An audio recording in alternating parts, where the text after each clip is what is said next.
Great to finally meet in person, and I'm very anxious for our audience to meet him. He is the new president of the Houston Texans, Mike Tomon, joining us in studio. Mike, welcome to Houston. Well, thank you very much. Could not be more excited to be here in Houston and with you guys this morning. Yeah, I'm man. excited for this. Yeah, it's a fun time. It is. It's a fun time. That's what I've heard. It's a fun time. Yeah. Fun time on this show, and a fun time to be a Texan fan. No. So how are things going so far in Houston? How are you getting acclimated so far? Couldn't be better. Such a welcoming city overall. And then certainly the fan base. You and I were talking about our fan council a little bit before, but just such a passionate, welcoming fan base that's excited for the future. So couldn't have had a better first few weeks. Yeah. So you've what was the biggest thing, or I guess the multiple key things that attracted you to this position? Great question. You know, there were multiple. I think at a macro level, the NFL is in such a good state. I think the positioning of the game, it's positioned for growth, it's positioned for globalization. So at a macro level, that was really exciting. I think the other main thing for me is ownership. You know, being in sports and entertainment for as long as I have, you look at what is a key factor in being successful. Put enough weight on the type of owners you had. And so, you know, coming into this, I really had a chance certainly to understand and appreciate the McNair's legacy with Bob and Janice, and then spent some really good time with Cal and Hannah. And their focus in on the team and what the team can do for the community, and their look forward and their huge aspirations on what all this can be. As I was sharing with somebody else, it just gave me goosebumps. It was like one of those things where you're like, whoa, this is lined up to be pretty special. Yeah, Mike Tomon, Texans team president, joining us in studio. How crucial, I agree with everything you just said about ownership and the vibe of the team and everything. How crucial is it for somebody, you're going to be running the entire business side for this team, and you're doing it at a time now where the football side of it as well actually, is ascending on the field, but it seems like everybody is aligned and in lockstep about that sort of culture that you're talking about throughout the building there. How key is the on-field part, especially for you, evaluating, is this the right job for me? Yeah, no, it's a huge factor. And I love the fact that you use the word aligned. I think the alignment is really special. And if you look at great organizations, world-class organizations, they have great alignment on where they're headed. Certainly with Nick and Coach, CJ on the offensive side, just how the defense, all of them, the stout defense we have there, and really the culture overall, that was really important. It is a special, special time. So have this great moment to make the most of. And that's what, that's kind of why you get out of bed. Absolutely. Absolutely. Yeah. So, Mike, most of our listeners know that when you were hired, it was pretty much immediately people started talking about, okay, this is probably something to do with stadium renovations and or possibly a new stadium. And they know that that's a topic and that there's something going on there. Where are you guys in the process in terms of figuring out whether you have to do a renovation or whether you might think about doing an entirely new stadium? What's the timeline on that when you would make a decision on that? Well, just to set the table, we're 7 years out at this stage. And so we have started a process like you would for any major transformative opportunity that you have coming down the line. The key is to get out in front. And I was really enthused to understand all the great work that had already been done with our partners at the park, trying to understand how we could renovate. Our priority, our focus has been renovation, and it continues to be. We're open to all options. You have to consider all options, but where our energy continues to be is figuring out how do we make NRG Stadium a world-class stadium, the best competitive advantage for our team and the best experience for our fans. And so we're going through the process right now. We've commissioned a number of studies. We have a number of experts helping us. Some of them still have to come to conclusion. And we have a lot of dialogue to continue on that front. So there's no April 15th we need to be at this point. What I can say is we're in a great position for a runway to make sure we're making the right decision and the right approach. You and I guess Mike Tomon, Texans team president, joining us in studio. And I guess maybe just to educate our audience on your background, because you've got an extensive background that involves a lot of stadium stuff. A little bit about your background there, and then also what are some of those things that in the new age stadiums that are the touch points now for fans? Whereas, when NRG Stadium was built, it was, there were different criteria back in 2000 now. So a little in your background and maybe kind of what you're seeing moving forward in the stadium realm. Yeah, no, I've been in the business for close to 25 years. The first half of that part of my career was really on the team side. And so was lucky enough to work for a number of different teams in the NBA predominantly, everyone from, the Cavaliers to the Suns, the then Bobcats, for those of you who would follow the NBA back to the Charlotte days, then back to the Cavaliers, and then out to AEG, which is, is a platform, a conglomerate of teams and assets. From there, had spent the last 11 years at a company called Legends, which one of the real subject matter expert positionings that the company had was on new stadium builds and stadium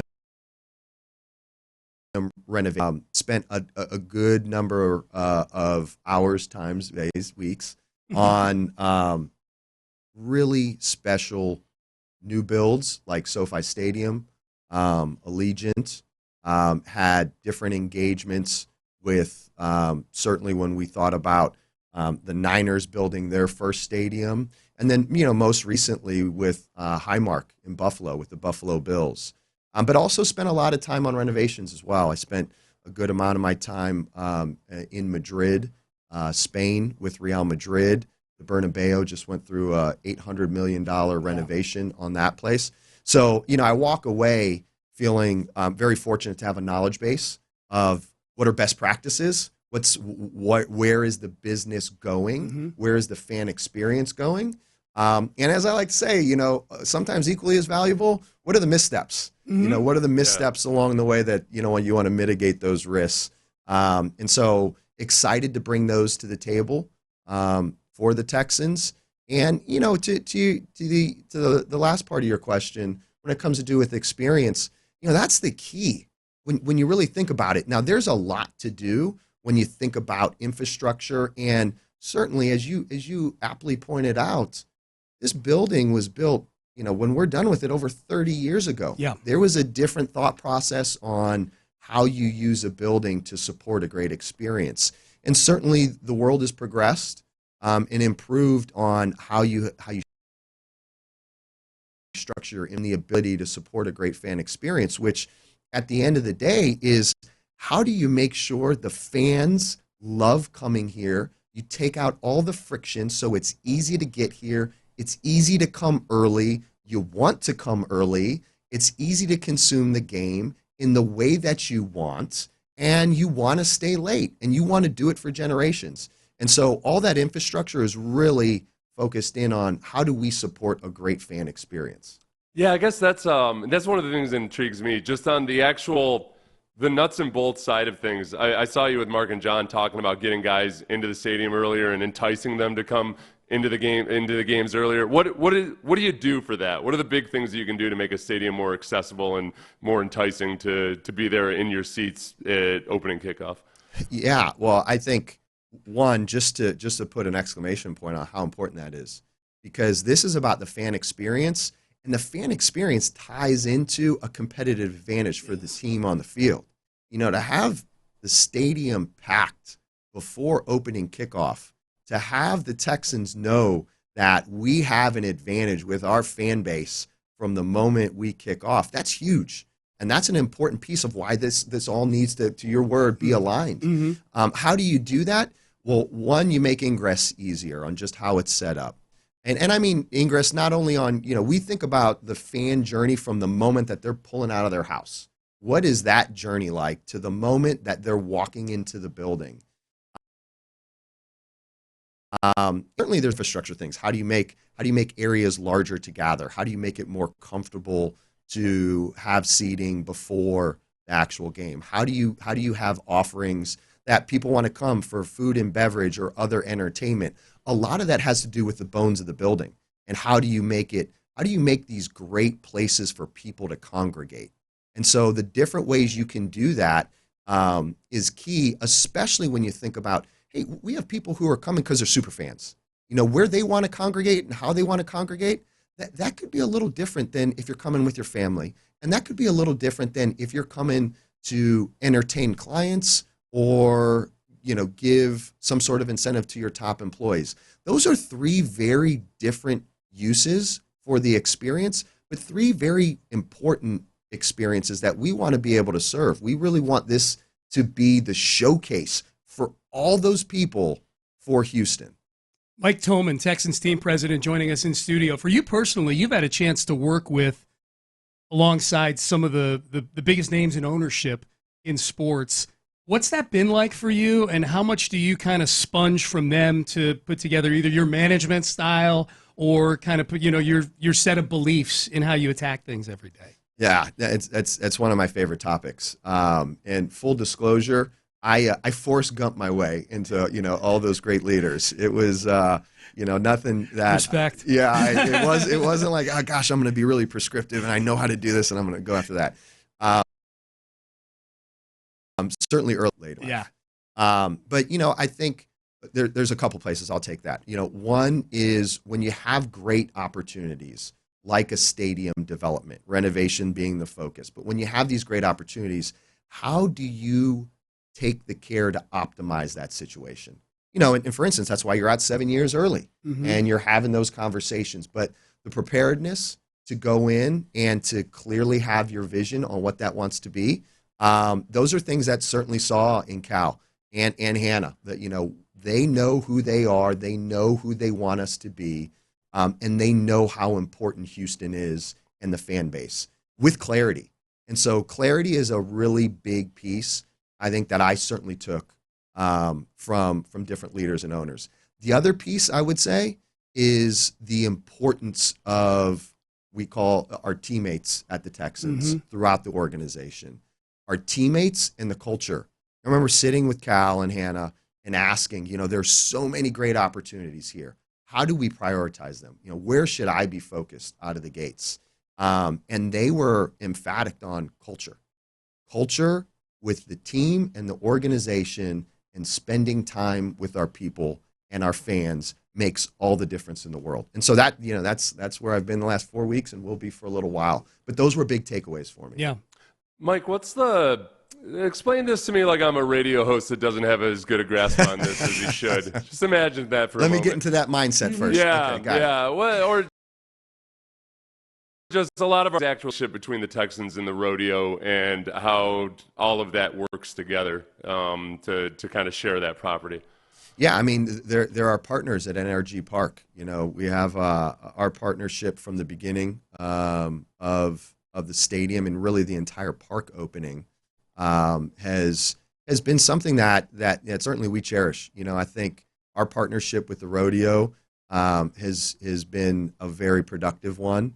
They are, they're iconic, and we have a ton of admiration and respect for what they do, and we're happy to be partners with them. And so, when we look at what the new setup is, certainly at NRG Stadium, they're a big part of that. And so we look at them as great partners that we're looking to march forward with. But I mean, and that's where whenever you think about making renovations to the stadium or doing anything, you have to do it alongside and in conjunction with, I don't want to say the approval of, but I guess you gotta be on the same, you gotta be in agreement with the rodeo with anything that you want to do. We have to be aligned. Yep. Yeah. Because it is their home 6 months of the year as well. And so when we look to make decisions, we need to have the same really vantage point on it. Mike Tomon, Texans team president. All right, let's let the audience get to know you a little bit personally. We were talking about it off the air. I don't know if we mentioned it. You played football at Georgetown back in the day. So obviously you're a football fan. You played football. Are you a fan to the degree like maybe our listeners are, where you're looking forward to free agency next week, just like they are, and the draft? Absolutely. I think that's one of the things I connect with our fans right out of the gates is the passion. I love the sport. I love what the sport can do for you. Certainly what it did for me. And as you can imagine, when when you start out, you're like, I want to be in the NFL. But being in the NFL, my mindset wasn't sitting in a suit. Right. The idea to be around it and play the game, it's something that I would be doing and thinking about and consuming if I wasn't in this chair. Yeah. The fact that I get to do that and be a part of the Texans, for me, it is really special. Yeah. You know what? We've had a lot of people in the city. Jeff Luno, who was the GM of the Astros, Daryl Morey, who was the GM of the Rockets, who got into sports or the sports industry in kind of an unconventional route. So when people ask me, how do they get into the industry? There's a million different answers, but I guess what's your advice to younger people, like some of our listeners that might want to get into the sports industry? What's the best way to get your foot in the door initially? This is probably an unpopular response, and this is probably why I don't get invited to a lot of universities. All right, first interview with Mike, we get an unpopular response. I like it. I'm not a big get your foot in the door person. I am a big believer in taking time to figure out what you love to do and then understanding what that looks like in the job world and then pinning your ears back and going after that. And the reason being is I think you could get into a career well equipped for, you will not enjoy, and people will not see the best of you. And so it's tough to like, hey, that guy got in the door. He's terrible at what he does. So let me look at him for something else. Seems like he hates it, but he always shows up on time at least. But I'd love to have him in my organization. No, that's really good advice. Because you're right. Sometimes you get your foot in the door and you maybe have success in a role that isn't really part of your dream. And all of a sudden, 8 years later, you realize you're on a completely different path. That getting your foot in the door and being around isn't necessarily the way you want to start out. They'd be more specific in exactly what your goals are at the beginning. That's right. I mean, inertia will, as you know, next thing you know, you look up and it's 20 years later. And like, what am I doing? Yeah, yeah. Well, and you came up through, like you mentioned, you work for some teams. I mean, you were working in ticketing for teams. I saw a video of you giving a talk on ticketing when you were with the Cleveland Cavaliers back in 2009. This still exists on YouTube. Yeah. Okay. I'm looking at Omar, hoping we can get that taken down. It was very good. It was good advice. But here's what I wanted to ask you. I just had a couple more things I wanted to hit with. You were with the Cavs in 2009. This is the sports fan in me talking now. The decision with LeBron took place in 2010. Were you still with the Cavs when that took place? Oh, yeah. Yeah. In ticketing? Well, I was running their sales service analytics business. Can you put into words what that was like when that all went down? Yeah, it was surreal. That's the word. I remember I went to the training facility to watch with our GM, Chris Grant, and at time we were sitting and waiting. The communication had gone silent at that point, so we kind of saw it live. Now Chris knew ahead of me, of course. But it was surreal, kind of watching it on TV. Here's what I'll tell you, though, is that was actually one of my fondest moments of the organization. I remember we got together the next day, and we really talked about what our craft was. Like, take away the team, take away the personnel. Let's just talk about what our craft is. And that organization really rallied. We had some of the highest metrics you could have on the revenue side. That upcoming year, if you could believe that. Yeah. So it was a special time. It was a hard time, but it was a special time too. But I mean, everybody talks about, adversity is really what often drives change or just, internal evaluation or whatever. In sports, that's the ultimate adversity. You just lost the best player on the planet. Yeah, I appreciate you walking me back down this I'm sorry, I didn't mean to know. But you're 1,000% right. Yeah. When you get up every day and your focus is to be a pro's pro, and your focus in whatever you're doing is to be world class, there's only one way to test that. You have a great answer anytime. Like, I always think about that. I tell my kids this. I'm like, no, in a job interview, you have to have a good answer for adversity. Tell me a time you came back from something. That's a great one right there. No one wants the bandwagon the whole way. Right, man, right. Okay, my last one. Is it true that you had a pet alligator back then? True story. His name was Mike. You named him? Yeah, his name was Mike. We're named Mike, so we figured the alligator Are you should serious? be Mike. That's all true. Everybody was named Mike. Everybody was named Mike. Oh my God, taking messages. How do you in feel that about place. iguanas? Yeah, I guess I was insecure. They just weren't tough enough. So we're like, we gotta get something tougher. Yeah, an alligator. Tougher than an iguana? Yeah. I think it is. Damn it. Oh yeah. Why? Are you thinking about it? Sean and I were terrified of iguanas last week. We were when at in Astro West Palm spring Beach. training, got chased around by an right. army Yeah. of iguanas They're last they're week. mean. Yeah. I don't blame you for running. You have kids, family? How's family acclimated to Houston? Love Houston. Yeah. My wife, Lauren. I have a son, Ben, who's 17, and my daughter, Olivia. And so they couldn't be more excited. The time that they've spent in Houston, they're wrapping up school in Dallas, and they'll be making their way down this summer. That's great. That's great. All right, last thing before we get you out of here, because I saw the same interview that Seth did. You did with Mark and John. Really good conversation with those guys. At the very end, you were talking about walkout music or walk-up music. You're a big advocate of that, right? I'm big into vibe. Yeah. Yeah. I mean, I think when you have a special situation, you have an organization like the Texans, you should feel it with all the senses. Yes. So I love walk-up music. Okay, you do. All right. So how's that work? You've got walk-up music at the lobby there, where people walk in the south entrance. Do employees get walk-in music? Our teammates do. Yeah. So if you walk in, so go past that entrance and walk into the different parts of the office. And I like to call it vibe. Yeah. We'll have vibe for you coming in. Do You're going to walk in and say... do you have facial recognition software?